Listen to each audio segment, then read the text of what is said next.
Welcome back to the Lilly Contino double feature. Last time, we spoke about what amounted to Lilly's curated public image. Clips and videos that she features prominently on her TikTok page. We discussed the rampant transphobia in the audience that she's cultivated, and how her behavior always seems to inflame their vitriol.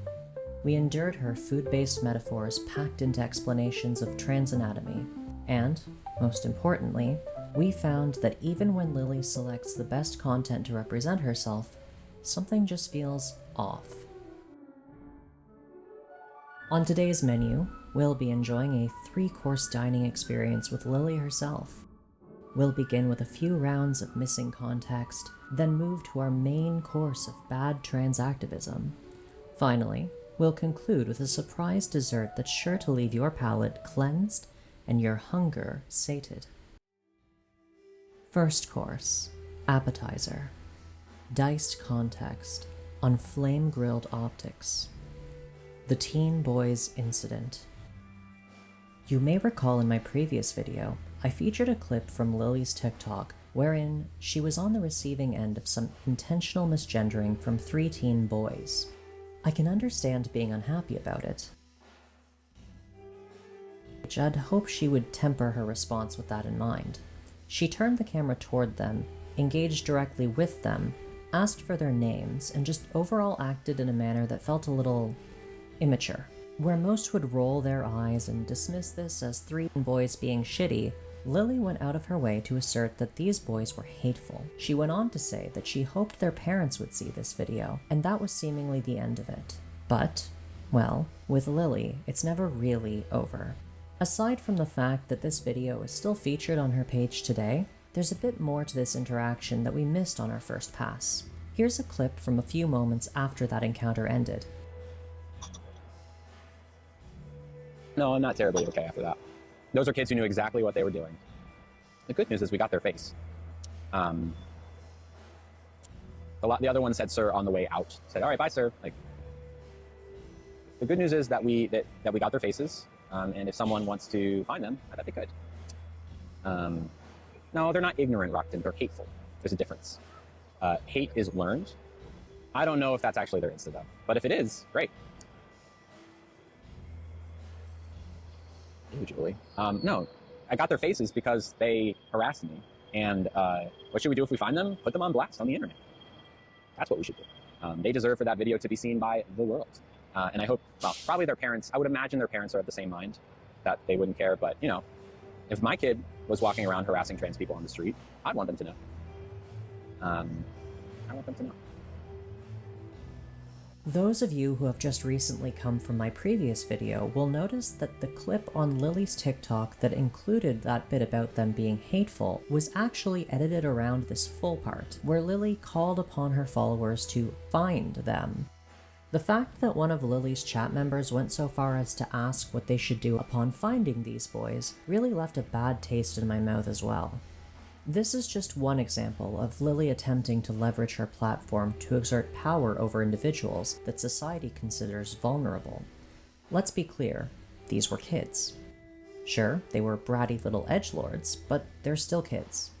Despite this clear difference in the power dynamic and every shred of sense indicating that this isn't a fight worth having, Lilly was undeterred in her efforts to encourage her audience to find these boys, where a real trans activist would diffuse the situation or brush off the encounter entirely, or perhaps even take this as an opportunity to educate their audience on sympathetic responses to ignorance in those who may not yet be rooted in outright bigotry. Lilly did what she does best. She took the low road through the muck and ended up looking kind of like a psycho for doing so.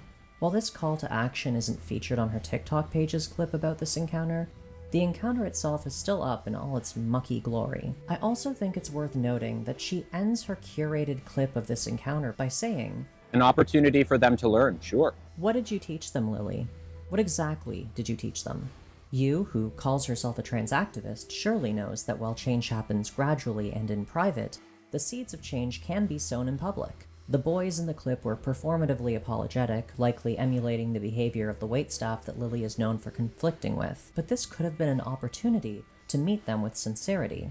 She could have at least given them something to think about. As a self-proclaimed trans activist who has a website wherein she sells her services as a Trans 101 educator, surely turning this potentially hostile encounter into a sincere moment where she shows grace and makes those boys think, Huh, actually she was kind of nice. I feel like a dick for doing that to her. would be well within her capabilities. You know, as a professional trans person. Sorry, best Lilly can do is attempt to whip up a doxing and harassment campaign in a cowardly, weaselly, and indirect way that affords her plausible deniability in case it's successful, but clearly conveys that she wants her audience to go out of their way to do just that. Thanks, Lilly. Great optics for the community, as always. The turf incident. One crisp spring day in 2023, Lilly was enjoying a lovely meal with Time nugget.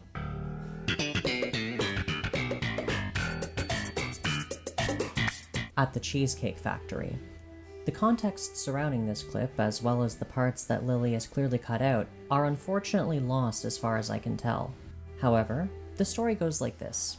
A 70-year-old woman who very clearly wasn't quite there mentally took issue with Lilly's presence near her and began to berate her. Let's check out the clip and we'll talk about it in full. You know I'm a TERF, right? Trans-exemplary radical feminist. Are you a turf? I'm a TERF. Wow. Would you like me to move somewhere else, I guess? No, actually, you should tell me about being a turf. You're a boy, right? You fuck with me, because honestly, I did it hard. I'd like to see you try it. Well then, don't judge me for being a TERF. I get to be who I want to be, you get to be who you want to be, right? If that's what you want, to be who you want to be, then I get to be who I want to be. Which is, I'm not a witch. you're not a witch. You know what? Take your stupid dog, eat your fucking food, and get the fuck out of my life, okay? This is a first. Because otherwise I have to label you a white racist. I see. For a 70-year-old minority woman, you're a racist. You want your rights, I want mine too. Excuse me. Could you grab the manager, please? I'm so terribly sorry. I'll never be escalating on how to get information. I will apologize about the treatment. Given what we already know of Lilly's tendency to cut out the more contentious things that she says and does from these TikTok clips, I can only guess that Lilly fanned the flames of hostility in those missing moments. One thing that stood out to me in particular while watching this was Lilly saying to this woman, "I'd like to see you try," in response to the elderly woman's threats to hit Lilly.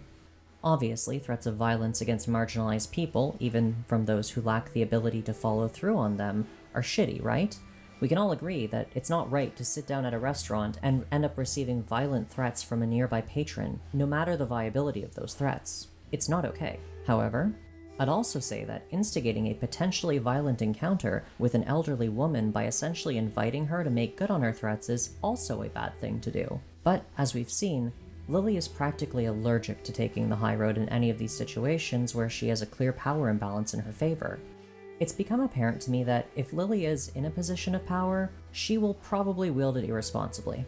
The obvious correct choice in this situation for anyone who is somehow unclear on the matter would have been to de-escalate the situation. For a self-proclaimed trans activist currently operating in the capacity of their activist work, that is, eating at a restaurant while occasionally talking about being trans, I guess, this could have been done through inviting the woman to speak to you about her beliefs in a way that leads to an actual human conversation. For anyone else, or even for Lilly, de-escalation could also simply look like not engaging and asking the restaurant staff to intervene. Lilly, as she does, instead chose to sink to the level of her aggressor, in this case an elderly woman who doesn't even know what TERF stands for, and invite a physical confrontation with an old woman. If physically intimidating an elderly woman was what Lilly felt comfortable posting, one must really ask what missing parts of this encounter she felt uncomfortable posting. Now, on to our main course. But first, we're going to take a look at my merch shop again. Yes, my merch shop once again.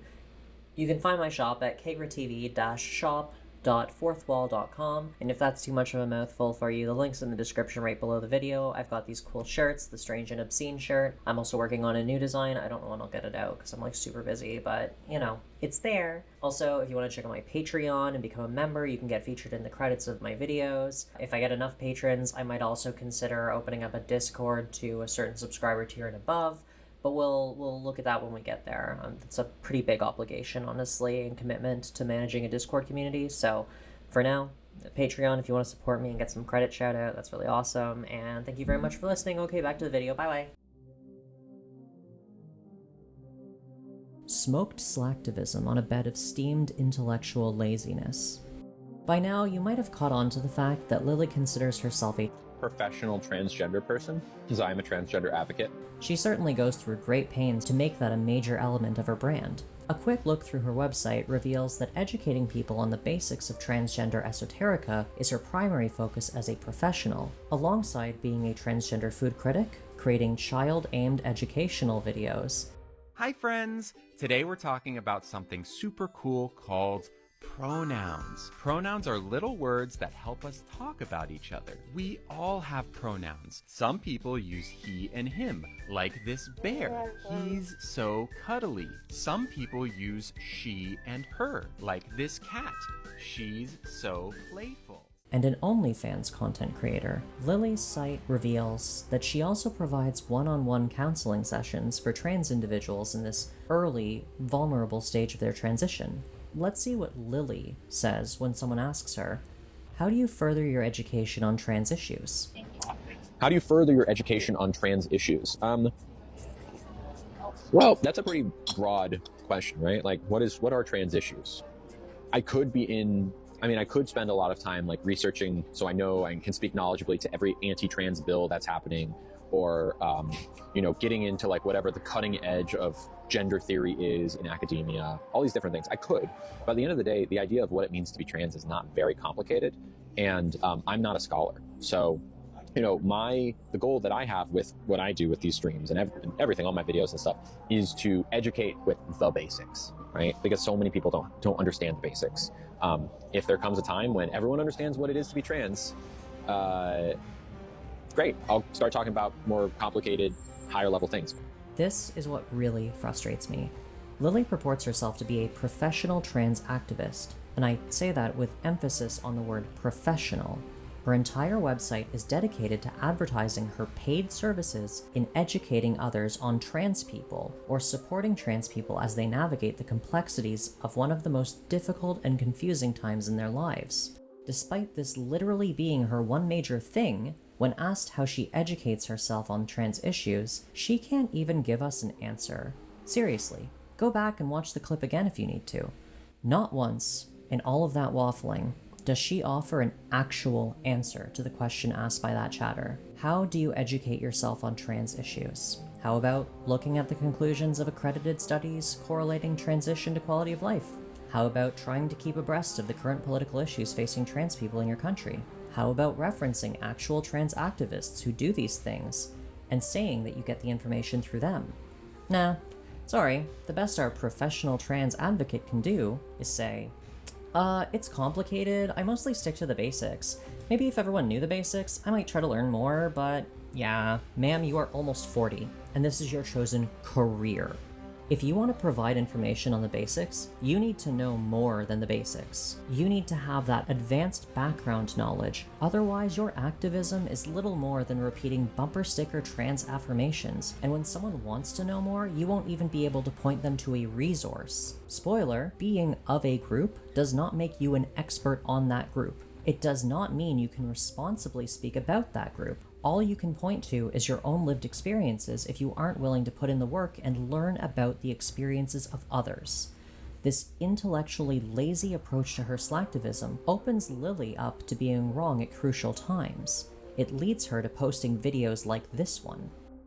Trans women getting pregnant is not as far off as you think. In the past 10 years, 50 babies have been born from a uterus transplant. How this works is a person with a damaged or missing uterus gets a new uterus. Then they get pregnant, then they give birth to a child via C-section. The implanted uterus is then removed so that the person doesn't need to be on anti-rejection meds for the rest of their life. So far, these implants have only been attempted on cis women, but there's nothing that says it couldn't work on a trans woman. After all, my hormone levels are pretty similar to a cisgender woman, so why not? The main thing in the way is that the science is new, so there aren't enough surgeons out there to do the testing. So it's less about if we can do it and more about when we can do it. Imagine a trans woman using her own DNA along with her partner's egg to create life. Wouldn't that be incredible? Some researchers think it's already possible and that it'll be attempted in the next year or two. Now, to be clear, I don't want kids. And even if this was an option, I wouldn't be interested. But there are so many trans women out there who want this, and they have just as much of a right to pregnancy as anyone else. Let's get this thing off. Ugh. See, it was fake. It sounds lovely, right? If you're trans, you might get to experience the miracle of childbirth. Except that's nowhere near possible at this point. Just because cis women can get these transplants doesn't mean trans women are next in line. The dispersal of organs, the alignment of bones, the complexities of hormone washing through all the phases of pregnancy, all of these factors and more need to be overcome before this will ever be possible for post-operative trans women. But Lilly released this video where she acts as though this is on the horizon. Why? Because Lilly doesn't know what she's talking about. Because Lilly doesn't care to learn. You might as well get your information on trans subjects from a random Twitter user who reblogs every sensational trans headline they come across. And if you think that I'm being willfully misinterpretive, Lilly clarified in a later stream that I caught live and failed to record that part unfortunately, that she was talking about maybe in 2026 this will be possible. Now, is there going to be a different pregnancy? Sure, there's going to be troubleshooting along the way, but like, that's what science is about, right? That's what science is about. Hey, yo, what the fuck?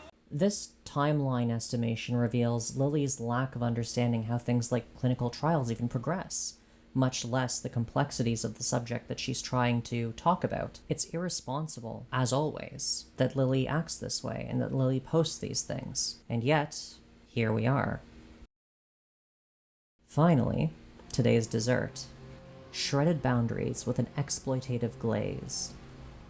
Lilly's uncomfortable behaviors inevitably manifest within her inner circle. Specifically, Lilly is really bad with boundaries. Just one such example is here, where Lilly finds out that one of her Discord moderators was seen posting on the dedicated Snark subreddit. In defense of Ollie, the moderator in question, this posting was him defending Lilly. Still, when Lilly found out, well, let's take a look together. Lilly says, "Hey, are you posting on Reddit?" Ollie says, "Yeah, I am right now, answering questions, being diplomatic." Lilly says, "Can we talk?" Ollie says, "Hey, I'm doing dinner and bedtime routine with the kids, what's up?" Lilly says, "Let's talk on audio." Ollie says, "I'm eating dinner and can't talk on audio right now with the kids. Also, just so you know, calling me like that multiple times in a row triggers me." We're going to assume then that there were several calls made from Lilly to Ollie between these two messages. Triggers me because that's what my mom does, so please don't do that. I can't dedicate time for a phone call, but I can respond to messages as time allows. I don't feel comfortable voice chatting with you right now due to my autism and panic disorder and how triggered I am by you calling back to back. Lilly says, "This conversation is important enough to need to be either voice or video. Let me know when works for you." Ollie says, "I have set a boundary regarding video or voice chats. At this time, I feel more comfortable communicating through written messages. I hope you can respect and understand this boundary. I want to start by acknowledging that I understand you may have been hurt by some of the constructive criticism I said on Reddit. Please know that it was never my intention to cause you distress. My aim was to speak my truth and to try and get the trolls from asking about me during your lives to help alleviate the stress on the mods already working overtime. That being said, I firmly believe that I approached the situation with fairness and, if anything, leniency. I've taken great care to provide balanced and thoughtful insights, highlighting both areas of improvement and commendable aspects. If you were to review the entirety of the Reddit thread rather than just the snippets presented to you, I believe you would see that I defended you on multiple occasions. There were instances where I stood up for you in situations where I could have easily chosen not to. My intention is never to criticize for the sake of criticism, but rather to engage in meaningful dialogue that promotes mutual understanding and respect." So, Lilly is just out here ignoring boundaries. That's very cool. Look, I get wanting to have like a voice call for like important things, but you gotta respect people, man. And you can't be doing this shit. You can't be calling them over and over again. You can't do that. It's not right. It's harassment, honestly. It really is. Don't do that to people. Overall, this whole situation reeks of disrespect for boundaries. The repeated calls, despite Ollie making it clear that he wanted to keep the discussion to text, made me feel uncomfortable on his behalf. Like, you have to meet people where they're at. But as we've seen, Lilly struggles with that. Finally, let's take a look at the job posting allegedly written by Lilly Contino. Title, Personal Assistant, Hourly Rate, ? Start date, March 4th or April 3rd, depending on the formatting of 2024. So this is pretty recent. Lilly needs help organizing herself. This personal assistant will aid in scheduling, organizing, video editing for, writing for, and generally supporting Lilly in her day-to-day. Don't love that right away. That's very, very open-ended in the description, and I don't like it. KPIs. 2 short-form videos are posted to Lilly's TikTok and Instagram per week. 3 stream replay videos are posted to YouTube each week. Lilly streams successfully 5 times a week at various restaurants around San Francisco. The Lovely's Discord server reaches 1,000 members. I don't understand how some of these are meant to be the personal... First off, this feels like a video editor. Like, she wants a video editor, but she also wants a social media manager, and she also wants a Discord promoter, and it feels like, yeah, these are all things that, like, add up to Lily's entire job. Like, what's Lilly doing then? Lily's just like... Is she even turning on the camera? Does she want the personal assistant to do that too? Like, Lilly just seems to want, from what I can tell already, someone to do all of the parts of her job that actually take any amount of work or dedication. She just wants to eat on camera. Responsibilities. Coordinate Lily's streams with restaurants in San Francisco, including both trusted restaurants, i.e. Epic Steak, Capos, known but not yet trusted restaurants, i.e. Burma Love, STK, and not yet visited restaurants, i.e. Angler, Skomas, I have terrible eyes, I'm sorry. Includes arranging Lily's arrival time plus making an event in a shared calendar. Okay, booking at restaurants, that's kind of like a personal assistant thing, right? I still don't think that Lily's job is busy enough that she needs a personal assistant, but if she's paying them properly, then sure, why not? This is a reasonable responsibility, is helping to organize, you know, the when. Onboarding restaurant staff on Lily's stream includes, i.e. who Lily is, firm pronoun boundaries, I hate that, troll phone calls, outdoor seating if possible, lighting and quiet needs. Oh my god, what the fuck? Wi-Fi password if available. I guess that's, like, relevant. I guess that's relevant to her job. It just sounds funny that, like, someone else needs to do that for her, but sure, yeah. You know, a personal assistant, you know, getting the bones, the bread and butter of the setup done so that, you know, Lily can get there and just, you know, it's a smooth start, and she's got her Wi-Fi right away, she's prepared, she's ready to go. Schedule Get Ready With Me 45-minute Discord blocks in shared calendar. Flesh out and solidify upcoming short-form video schedule using Lily's TikTok ideas note, including contributing to the TikTok ideas note. Wait. So, not only does this person need to schedule the short-form video production schedule, but they also need to actually decide what things are being done in terms of video content. Again, this doesn't feel like just a personal assistant. This is personal assistant plus video editor, manager, social media manager. This is a lot. Deciding with Lily which video ideas are best to produce next. Girl, this isn't a consultant job. What are you doing? Write script drafts for upcoming videos, approximately 60 to 90 seconds long. Incorporate rounds of edits from Lily until final draft is approved. So she doesn't even want to be the one responsible for writing her, like, TikTok video scripts. She wants her personal assistant to do that for her. Send Lily Amazon links to any products/props needed for filming. Well, how the fuck is your assistant supposed to know all that? These shouldn't be things that you, like, need a lot of, like, diversity for. You're not exactly producing high-quality content, girly. Schedule 1-hour filming blocks for Lily in shared calendar. Should include a general filming location to minimize travel time to stream location after filming. Filming blocks to take place between Get Ready With Me and restaurant streams. She wants someone to schedule her whole fucking life for her. Edit and export videos from Lily's shoots. Includes selecting Lily's best line readings and assembling them into a tightly edited short-form video between 60 and 90 seconds. Again, this is not a personal assistant duty. This is a video editor duty. Editing live on Discord is encouraged when possible to get second opinions on structure and clip selection from lovelies. That's actually, like, just not a good idea. I don't think you should actually, like, involve your community in that. I think that, like, part of the joy of watching a content creator you really like is, like, seeing that finished product and having that be, like, your experience with that video topic. I feel like making this content stale to these people will discourage them from actually watching the finished product. Export video to phone and use TikTok to add captions to video. Then save video from TikTok, avoids watermark, and upload to shared drive. Provide caption ideas to Lily for each video. What is Lily doing in all this? Ensure YouTube stream replay videos are scheduled for Monday, Wednesday, and Friday at 3 a.m. releases. Includes uploading stream replays when necessary. At time of writing, this won't be necessary for many months. Giving each video a catchy title. Uploading an eye-catching thumbnail for each video.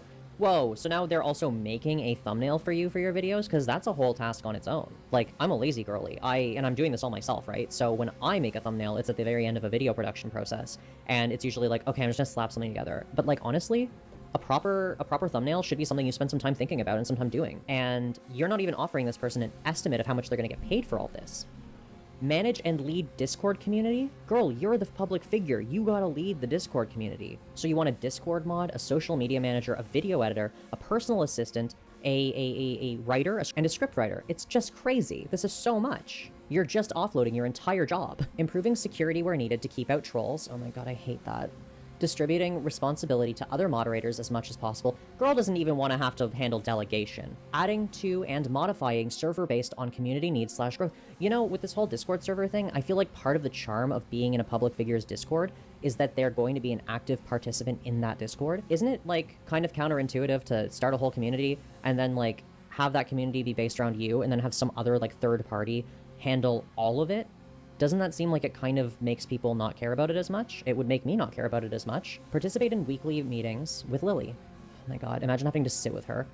Includes writing a meeting schedule to keep us on track and organized. So she also wants someone who will handle meeting minutes, which is a personal assistant duty, but like we're gonna stay on top of everything else that's been mentioned so far. That's pretty unrealistic. That's pretty like unfair. Meeting items include, but are not limited to, discussing upcoming week of streams and video recordings, fleshing out / pitching upcoming video ideas, workshopping upcoming video scripts, general update on TikTok, Instagram, and YouTube content performance, and how this helps us shape future content, general updates on Lovely's community, giving Lilly feedback on how she can make things easier for her personal assistant. Negative feedback must be communicated to Lilly here.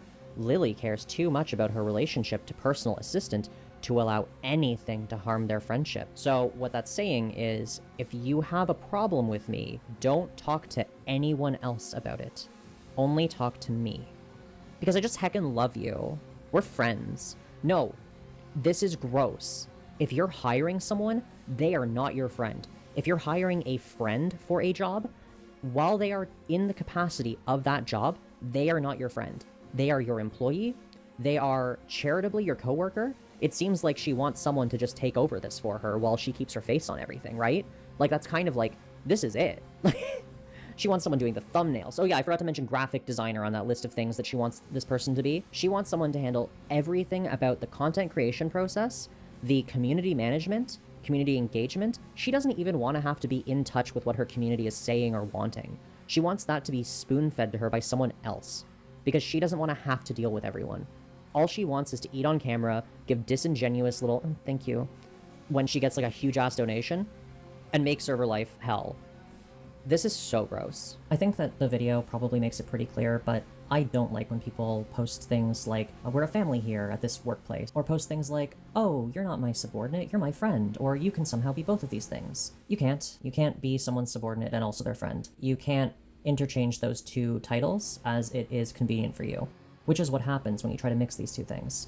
You can work with your friends. Sometimes you get into situations where you do, unfortunately, have some sort of power hierarchy advantage over a friend. And those are really difficult things to navigate, even for those of us with very measured and thoughtful applications of power in these situations. But with Lilly and her history, I can only imagine it would be a complete fucking nightmare. Bonus dish. Not letting it go and general entitlement? Here's a couple more clips that I put together. I recorded these at an earlier time when I was working on the first video, and I just thought that I should put them in here because they serve as good background as to sort of where I'm coming from when I look at Lilly and say this person is very entitled or this person is like harassing waitstaff. One over here. Hi. Doing okay? We're doing okay. Yeah, I was called sir. Oh, okay. You know, it just really sucks every time it happens. Yeah. Yeah, and you know, I go around and stream a lot of places. We got like 800 people watching right now, and it just sucks. You know, it really hurts every time. And I know he didn't mean it, and a lot of people are hateful, but I could tell that's not what it was. It just... Then why are you bringing this up to another member of the staff? Is this like a manager or something? I don't understand. This is like a personal thing between you and that waiter. He apologized.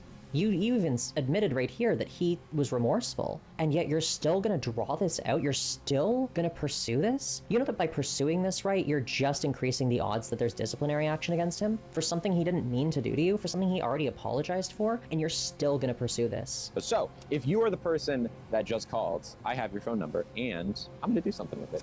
It's not that good. If you're gonna call something mid, right after you ate a piece of it and you were like, ew, that's not mid. All of this is dishonest. It's not even close to worth the hype. It's a burger that, like, I could finish.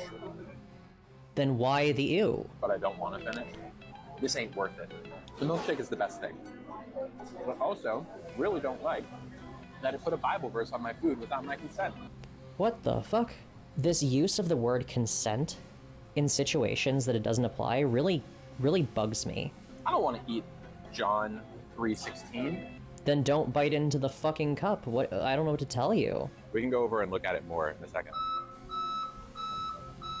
Can you not? What? Lily, some people have actual jobs. Hey! Lily, the world is not your playground. You are not the main character. What is this? You're not even moving!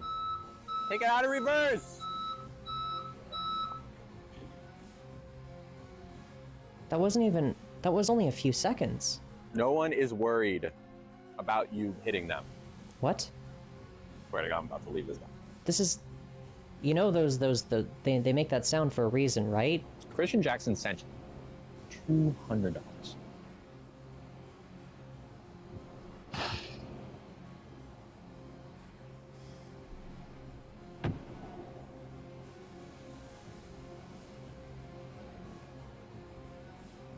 Let that sit for a second. Take a sip of this water. Will we get a thank you, do you think? Insanely generous. Thank you, Tim. Okay, there we Can I see go. the dessert menu? Oh my god! Dude, this is like fucking parody, man. I'm gonna give it a little bit of pasta and nugget because he's been waiting very patiently. No, I'm gonna take don't. the sauce off He's first. an elderly dog. Stop it. Have we got a chance to try the tea yet? Or? Oh, not yet. Ew, I'm sorry. what are you I'm sure it's doing? great, though. I just wanted to. Who? That's just grotesque behavior in public in general. Like sucking a noodle into your mouth, sucking all the sauce off of it, taking it out of your mouth, and feeding it to your dog. I don't know. That's just like not something I would do in private, let alone public. Thank you. Nugget. It's right here. Here you go, bud. It is another day, and so if the audio sounds a little bit different than earlier in the video, this is why. I am actually recording this segment for the second time because the first pass ended up sounding like crap. So, you're welcome, I guess. There's been so much that's come out in the Lillyverse recently. Even since I started making this video, the Colleen video dropped, the allegations about sexual harassment, which I'll be including later in this video as well. Lilly made a response that I'm not including in this video because frankly I don't think it's worthy of acknowledgement. But you're all here for one reason. You know that there's an interview here, and I want to deliver that to you finally. This is an interview with Ollie, the aforementioned Discord mod from Lilly's server, or rather former Discord mod. What you didn't know before this, though, was Ollie was actually the person who took that personal assistant job. Ollie is privy to a lot of details of Lilly that I otherwise wouldn't have had access to, so big thanks to Ollie for taking the time to chat with me and being so courageous in agreeing to let these things be public. I know that coming out against someone who has mistreated you is not an easy thing to do, especially when that person wields a lot of social power, at least relatively speaking. Without further ado, let's get into it. What was your connection to Lilly Contino? I started as a follower, became a moderator, then head moderator, and subsequently friend, after spending a large amount of time talking to her, then became her personal assistant for about a month before quitting. Roughly how long were you a member of Lilly Contino's community? About a year. In your own words, how would you describe Lilly as a person? She's a narcissist who's a talented con artist and will do anything she can to make people do what she wants. What were some of the red flags you noticed that negatively impacted your perception of Lilly during your time in her community?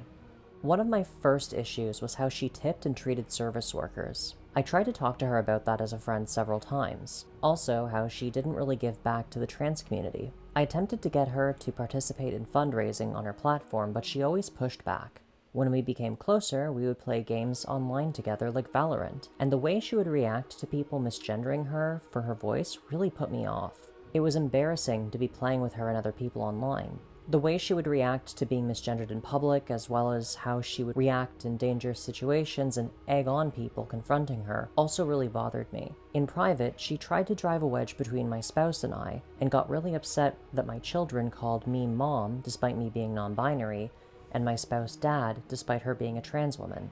I also repeatedly tried to speak to her about Gaza, to which she stated, "There are atrocities on both sides," which really upset me because it's a genocide. She also never had consent and frequently streamed topless without warning on Discord. She was extremely ableist to me and our other friends, including a time when she said on a Discord stream, "My computer is being autistic," to describe it malfunctioning, and then on a live stream laughed when one of her followers said that people who don't like her are too special to understand. She also frequently uses the spoon theory to describe being tired when she's not autistic or chronically ill, which are the only group that should be used in. After all of that happened and I left the community, I found out about the blackface incident, the slip-up of using the N-word, and another time almost saying colored people instead of people of color when she compared the boys antagonizing her outside of a restaurant to black people being shot with fire hoses during the civil rights movement. I also found out about her essaying a child, which is disturbing and horrifying. Kagra here. The last note there, I really don't want to get into. I have some visuals that I'm going to put on screen right now. These are apparently from Lilly's Discord community. They're an announcement posted by her confronting these allegations of the blackface apologia and the alleged essay of a child. In Lilly's apparent perspective, it seems that she was 3 years old as well when this happened, so I'm not gonna say what that makes me think of her. I don't really want to. Suffice it to say, I am ready to move on from this topic. Next question. Aside from the incident where she called you repeatedly after your posts defending her on the Snark subreddit, were there any other times where you feel Lilly violated your explicit or implicit boundaries? Multiple times. There were multiple times over the course of our friendship where I felt like it didn't matter how I felt or what I said, she would do what she wanted. One of those is when she would just be topless on calls without asking if it was okay or even warning me. Honestly, that's sexual harassment. She also sent me that massive list of responsibilities when I took the job as her personal assistant, and I told her I wasn't comfortable with the amount of work it entailed for the amount of compensation, and she coerced me into doing it anyway. Why did you make the choice to end your connection to Lilly? After everything that happened with the personal assistant job and her not respecting my boundaries, I decided I was going to take a step back but not completely leave because I had a lot of friends in the community, and I was still a bit under her spell, feeling a bit like the way that she treated me was my fault. Then she was on a live and mentioned doing an AMA on the Reddit, so I decided I would do that because why not? And even though during the AMA I was very fair and didn't attack her, and even stuck up for her when I shouldn't have, she felt like I was being terrible and backstabbing her. After her trying to call me multiple times as you know and not respecting my boundaries, I decided to leave completely. Are there any incidents that you are aware of where Lilly harassed or threatened a member of her team or community other than yourself? Yes, multiple times. I don't think I could name them all right now, but people I can think of specifically are, and then Ollie provides a list of 5 names, one of which being Colleen. I'll leave the other ones blacked out because I don't have the emotional bandwidth to check to see if these people have publicly come out against Lilly, and I don't want to drag them into this if they aren't ready to be dragged into this. Are there any other incidents or scandals that you would like to bring to light for anyone thinking of supporting Lilly as a content creator? Honestly, I would say check out the Reddit because everything is posted there, but specifically, the way she sexually harassed Colleen, the blackface incident, the N-word slip-up, the essay of a child, and then bringing it up on Reddit, the incident where she sat at a disabled table and didn't apologize or think it was a big deal or get up when people mentioned to her that she was sitting at a disabled table. Oh, also, how she collected money for a young trans kid to get a binder and clothes for him to wear after his dad threw all of it out, but then she never sent the money to his mom, so technically she owes me and a lot of other people money. I also presented Ollie with a multiple choice format question on the Google Forms in which the interview took place, and this was, can you confirm the veracity of the job posting allegedly posted by Lilly Contino for a personal assistant? And as you can see here, Ollie has confirmed yes, that posting that we went over earlier was written by Lilly. As you can see, once again, the people closest to Lilly are the people who have the most to say about her. I had a big speech for my conclusion that was prepared before all of this, before I knew that the interview was going to be a go for this video, and honestly, it all just feels a bit irrelevant now. After speaking to someone who actually knew Lilly, and after the Colleen stuff came out, because I wrote that before the Colleen stuff came out, I just can't bring myself to be anything other than repulsed by this person. The fact that she just does so much that reflects badly on herself, on the trans people that she claims that she represents, and the amount of harm that she does to the people in her life. How am I supposed to come out of this with anything other than vitriol? I kind of don't have the energy to hate her, but I certainly feel a great deal of antipathy toward her. Lilly, if you're watching this, I came into this with some bias. Mostly just that I thought you'd be cringe, kind of annoying, and kind of unlikable. And a lot of that was proven throughout the course of my research for my first video.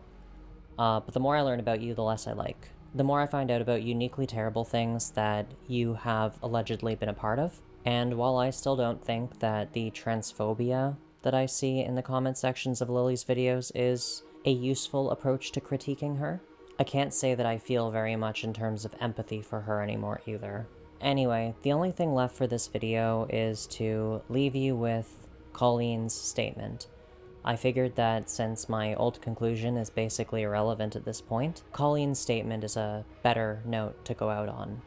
Thank you for sticking with me throughout this entire video, and I'll have a few words left after Colleen's statement, but mostly just closing remarks. Been making this video for weeks now because I was just trying to rack in my head whether I was overreacting or not, but I felt so weird in the moment, and I still feel really weird about it. And if I could save one person who may be a victim in the future, that'd be great with me. A few weeks ago, Lillytino tried to coerce me into having sex with her using her status as a trans influencer with my wife sitting right next to me. I was first introduced to Lilly by my wife, who was a member of her Discord server, and she would always tell me about all the hate Lilly would get, and I eventually just had a soft spot and was like, hey, let me contact Lilly because I understand how bad it can feel to have the hate mob on you as a trans influencer. And then cut to a few weeks ago, Lilly messaged me with the idea of, do you want to go on a work trip with me to Las Vegas? And I tell her immediately no, because I'm on a Canadian work permit, and the moment I leave Canada, it goes null and void. It's not good anymore. But then we hopped on a Discord video chat, and she was still really insistent on wanting me to get to the US ASAP so we could meet together. She really wanted to know the nitty-gritty of why I couldn't currently come to the US. Meanwhile, I'm just wondering, why is she so urgent about this? Then she just pops out with a bait and switch of, oh, I wanted to actually go to Las Vegas to do OF content together. My wife is sitting literally right next to me. Lilly is fully aware of my wife JC and how we're together and how we're monogamous. I never hinted to Lilly that I was interested in anything like that, and I'm wondering why she assumed I would just agree to it immediately if borders weren't an issue, because no, I would not have agreed to that under any circumstances. We didn't have that kind of relationship at all, me and Lilly. So after our call, I'm just sitting there very exhausted, wondering, why do I feel so bothered right now? And I think about it over and over and over again.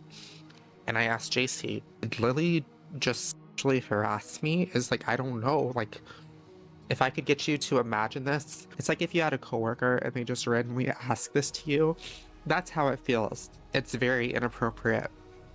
And listen, I have an OF too, and I have plenty of friends that have OFs too. But the thing is, collabs usually don't work this way. There's always a mutual respect there, and they both already know before the pitch even happens that both parties are even open to a collab. I never did a collab with another trans influencer, so I don't know why she would even get that idea. But for me, this just feels like Lilly does not know boundaries at all, and sex is just a toy to her. Look, I know I said that that would be the last part of the video, but there is one more thing I want to share with you guys, and this is and again, this is an anonymous user, so take it with a grain of salt, but this is one of the users I found on the Snark subreddit who claims to be a former colleague of Lily's back before she transitioned and back when she worked at like this small startup company that didn't like have an HR department or anything. And I'll put it on screen now. You can read it if you want. She would go in allegedly and be shirtless at work. I guess there were like showers there or something. They worked at like some sort of weird sort of makeshift office space, so they had some utilities that you wouldn't normally see in an office, including showers. And Lilly would just like allegedly walk around afterwards with like her shirt off and stuff, like in a workspace, like with normal people just doing their jobs, walking around shirtless. It's weird. It's a weird vibe. We don't like weird. So there you go. There's that. Given Lily's propensity to push boundaries, to ignore the personal preferences and comfort of other people around her, I can't say that I feel any doubt, really, in Colleen's statement. I think that while it's important we all make up our own minds and try to remember that we'll never have a perfect understanding of exactly how everything went down, I choose to believe Colleen. I choose to believe Ollie. And frankly, at this point, I'd be willing to believe just about anyone who came out against Lilly. You don't have to. I don't want you to get your opinion from me. Make your own mind up. There's a lot of allegations going around, but I'm inclined to believe people who have been hurt. And if I've learned anything over the course of this video, it's been when someone spends all of their time playing the victim, there's a damn good chance that they're just a wolf in sheep's clothing. Thank you so much for making it all the way to the end of the video, and special thanks to my patron, John, aka Punish Joe. I really appreciate you supporting me in my content creation journey. It means a whole lot to me. Anyway, thank you so much once again. I really appreciate it. Subscribe, like, do all the things. I'm starting a full-time job very soon, and that means I won't have as much time to do videos like this. So, if you want more content like this from me, long-form, researched, all that good stuff, please do consider checking out my shop, my Patreon, anything you can to make this a more viable option for me as a career. Until then, I'm gonna just keep making smaller videos, probably. Hopefully some lighter ones. I've been, stuck on this for a while, and Lilly has been this looming specter, just, standing over me, and, I'm so tired of it. I'm so tired of thinking about her. So, as I say goodbye to the topic of Lilly Contino, I extend my gratitude to all of you once more. Thank you so much. And remember, take your fucking meds, guys. Take your meds. Don't be like this. Take your meds.